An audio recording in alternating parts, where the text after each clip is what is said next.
Well, hello, ladies and gentlemen. I'm going to update you on some stuff. Meanwhile, we're going to just scroll through some images from earlier this month and catch you up on all the solar activity. Sorry, I've been absent. I had to move again, relocated in actually my dream house. I'm on a golf course, and the very first day on the golf course, I walked out and was photographing a coyote, and 3 feet from me, sitting on the grill, was a monster hawk, and he just sat there and stared at me. I didn't know he was there. When I turned to go back in the house, I startled him, and he flew 4 feet down to a retaining wall and sat there. So I threw him a little piece of cooked pork, and me and him have become fast friends. It was a beautiful animal. I'll see if I can get the picture uploaded from my cell phone. We've had some solar activity and some earthquake activity. They do coincide, guess what, with an alignment with that brown dwarf. We are seeing the magnitudes drop. We do think this brown dwarf is exiting, but we do think there might be a third object out there. We may be part of a tertiary system, and so we're monitoring that. The sunspots are rapidly increasing. That means the X-rays are increasing, and that would be okay if there wasn't already extreme X-ray activity already. As you can see, because of the actual sunspot totals, our X-rays are at C flare level always. Every second of every minute of every hour of every day of every week, we're getting a C flare level of X-rays coming off the sun. And that will, of course, add to the ultraviolet and add to the gamma, and will assist in beating us down, stressing out the fauna, stressing out the surface temperatures, stressing out the coral, stressing out the plankton. It's amazing. Who needs Fukushima when you got the sun? Add Fukushima, and the Pacific Ocean, the long-term prognosis is poor. And I don't, it's crazy. The earthquake activity, we see a cluster breaking out, a 7.6 on the 9th in Indonesia, and then ending with a 7.0 on the 18th. That's a 9-day spread.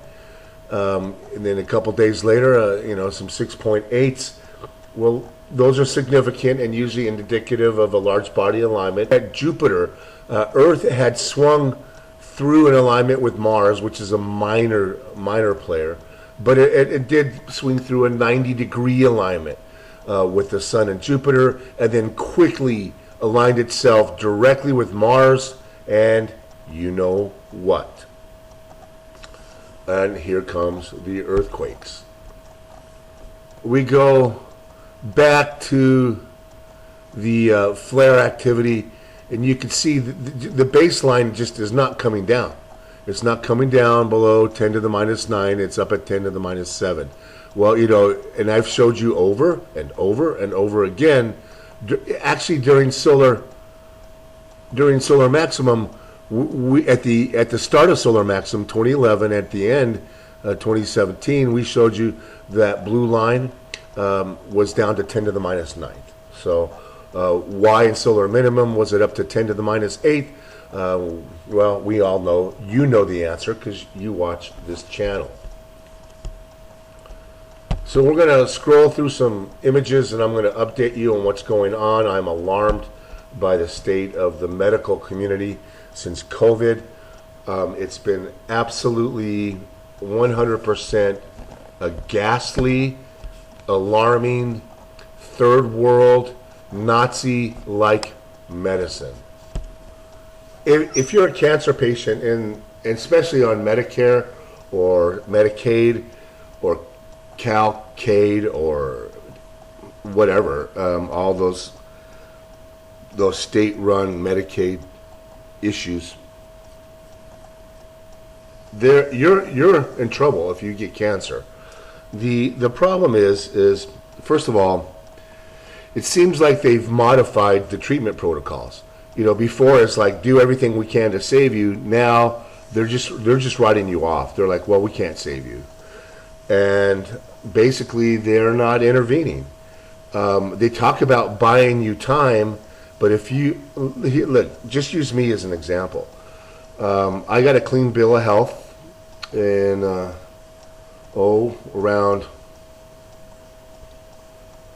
around September. And August, September, clean bill of health. And I asked for a PET scan, the whole body. And for a whole year, nobody gave me a PET scan. You don't need one. You don't need one. When I was done with my chemo, I only had 2 doses of chemo, and I tolerated it well. I had a great response, and it helps the radiation. The radiation will continue to work for a few months after you get it. So I asked for a 3rd dose of chemo. I was told, well, you don't want any more than you absolutely need. Well, in October, a lump shows up in my neck. It's a lymph node. They want a biopsy. I'm not into biopsies. I'm not into messing with a tumor and puncturing the membranes and squeezing the tumor, but yet one guy palpated my lymphatic gland down in the groin area, and he put so much pressure on it, I thought he was really trying to pop the gland. And I know that disseminates. I know for a fact that disseminates stem cells into the lymphatic ducts. Well, so then I got a lymph node popping in the neck. Well, I was asking for a scan. They wouldn't scan my neck. They'd scan me from the chest down, from the armpits down, but they wouldn't scan the neck. Well, what happens? I get a lymph node in the neck. Get this. That's in October. I call the oncologist. The oncologist orders a CT of the neck. Finally, I get my neck scan. Well, the place that's doing the CT scan can get me in 5 days. That's huge. That's great. So they tell me, well, you need labs. Well, the labs was a cluster, you know what. Trying to get labs done in a small town, approved by Medicare.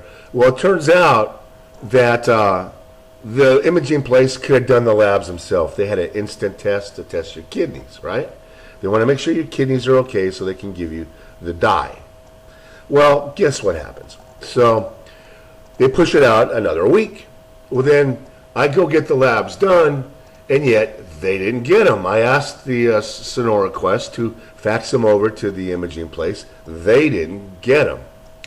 So then now it's the 3rd week. Okay, 3 weeks now I got something growing. And of course I put myself on a protocol. But the 3rd week, what happens is they call me up and they say, well, we got your labs. We got your labs, and we'll schedule you for this Wednesday or Thursday. Well, it turns out that was right before Christmas, and the technician decided to take an extra long holiday, called off on the day I'm supposed to get my lab, my imaging. So what happens? So now it's 4 weeks. So now I get an imaging 4 weeks, right? And of course, the lymph nodes in my neck are hot. The lymph nodes in the chest are hot. Okay, and they probably look really hot because I was doing some super paramagnetic iron oxide nanoparticles, and I was combining them with something called 5FU, which is a really mild form of chemo, and has a really good success rate in a lot of things that were experimental. But I'm not going to sit back and just rot, right? So those will probably light up extra bright because of the iron oxide. But so they light up. And then I'm told, well, I need a biopsy. Well, I ran my markers. I had to ask for them to be run. My markers were up, so I had cancer in the lymph nodes, in the pelvis area, and I have cancer in the lymph nodes in the neck area. So it's all part of the lymphatic system. Well, you got to have a biopsy. I go, well, why can't you treat me based upon history and my markers? Well, we want to make sure. We want to make sure before we treat you. So against my better luck, I schedule a biopsy. When's the biopsy going to schedule? A month and a half. Well, I've already blown 1 month, right?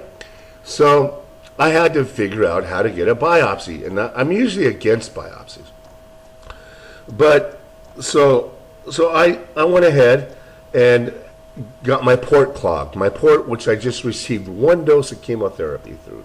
I can't imagine I went through general surgery to get a port for 1 dose of chemo. But so I still had the port. No need to take it out just yet. So I left it in there. It gets clogged, and lo and behold, they're going to schedule a replacement. So now I'm in surgery. Okay, and I told them that if they weren't going to schedule me for surgery right away, that I was going to go somewhere else.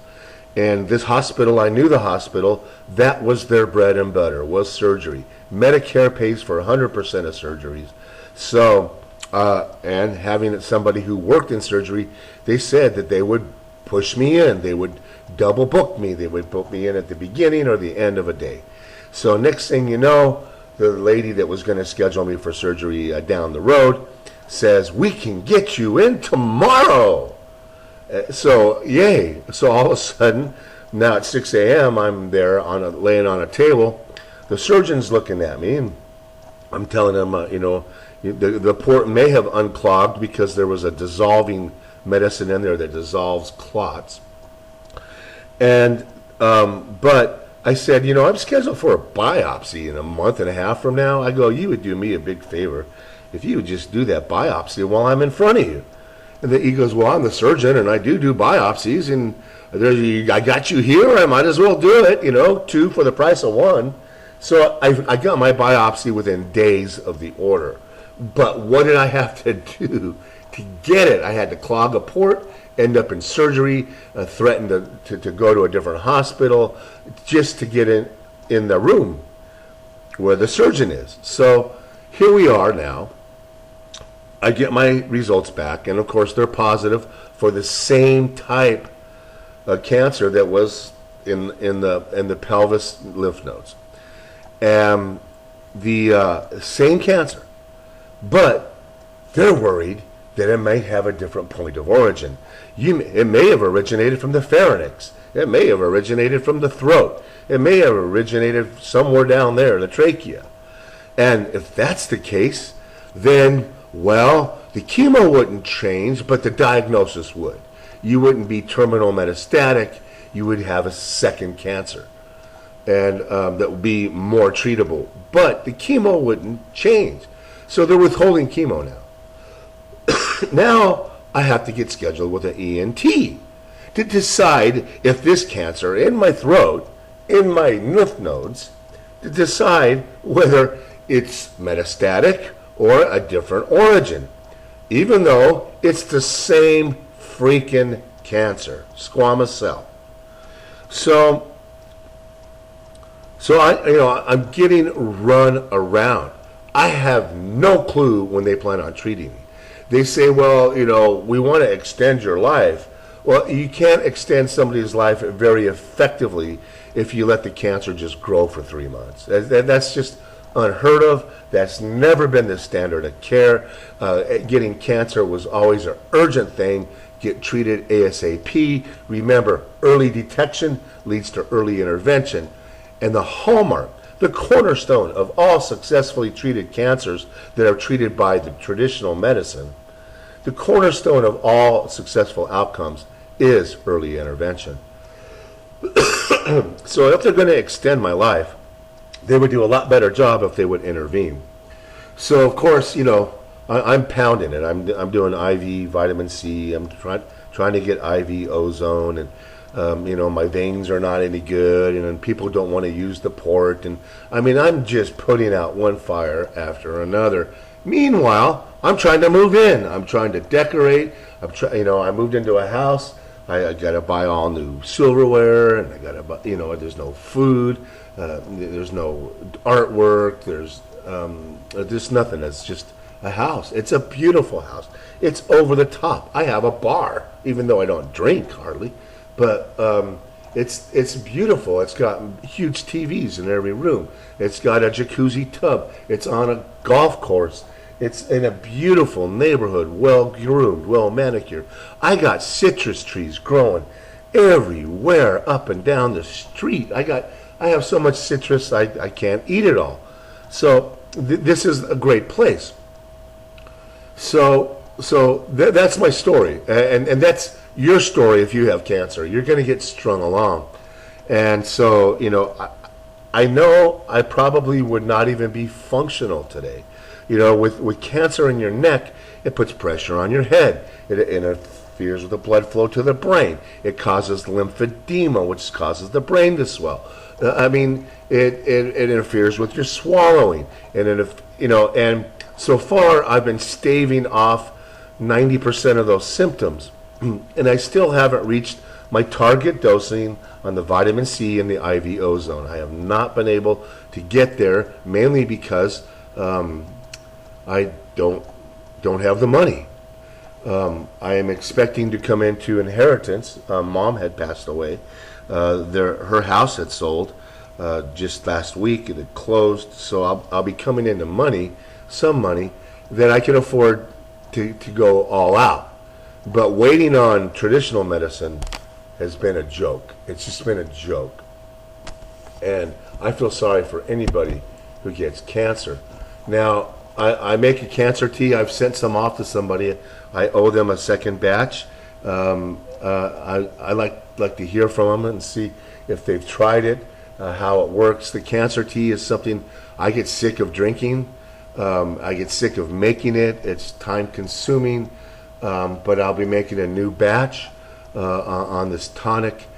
People who drink it, and when they find a lump and they're awaiting diagnosis, they drink it. They report more energy. Their skin looks great. Their color looks great. Their moods are better. Their sleep becomes better. And that's all about putting oxygen and minerals into your cells. But so I'll be making more of that. My mail had been getting interrupted. My mail gets searched. I can't go through airports without getting searched. I'm on a watch list. So having a new address is going to make it easier for me to ship without getting, searched. And so I'm hoping that'll help. It's hard to run a business. It's hard to make videos. It's hard to do research when you're fighting for your life. But I am hopeful. I am hopeful because I have seen successful outcomes on other types of cancer. But basically, people are talking about a third object being out there. We're seeing a slight decrease in the number of particles that are in the corona of the sun and around the Earth environment. They're slightly decreasing as the sun keeps shooting out these CMEs, trying to push and expand the heliosphere. And we're seeing evidence of that basically in the particle counts, even though they're very subjective. Now listen, when you look at a particle count and it's particles per centimeter, that's not even a useful measure. How do you measure a centimeter of particles in space? You've got to measure either a surface area or you have to measure volume.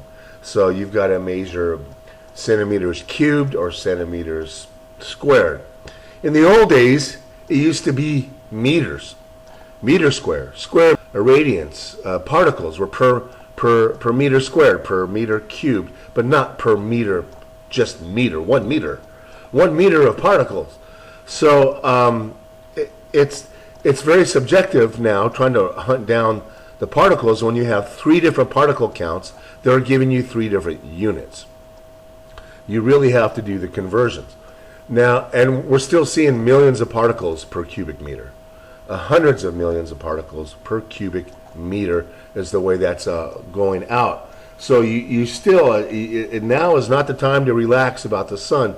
It's going to get hotter. The X-rays are coming up. You see the baselines are 10 to the minus 7 now. And we were squawking about 10 to the minus 8.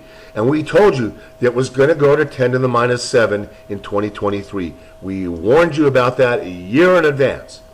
We said that would represent a 100-fold increase from what it was in 2018, which was 10 to the minus 9 on some of the highest, most powerful X-rays that they measure. X-rays so powerful they can almost be considered gamma rays. So anyways, I hope this catches you up. I'm sorry for the absence. I am making more videos. I have been downloading data after data, medical, science, climate, the wind maps, and I'm going to just start making all of those databases available to everybody, even though 90% of the people won't click on a link. They just want people to tell them what the link says. And I understand that's time. It's a time thing. So I will be gathering all that up in the event that I can't continue what I do. And until next time, I thank you for your support. If you'd like to make a donation, God bless you. People have. I don't know how to thank them. You know, I just feel so, I wouldn't say honored, I feel humbled by the fact that somebody would even do that for me. But if you want, my Patreon channel is Higher Truth Rises. You can go on there and make donations over that platform. And I try to stay away from PayPal. PayPal is a joke anymore. People declare fraud quite frequently, and PayPal doesn't support the vendor, it supports the buyer. So people are getting a lot of free stuff over PayPal. So I'm not using PayPal ever. And I encourage you not to use PayPal either. So until next time, you guys stay prepared, stay alert, keep in touch, and I'll talk to you later.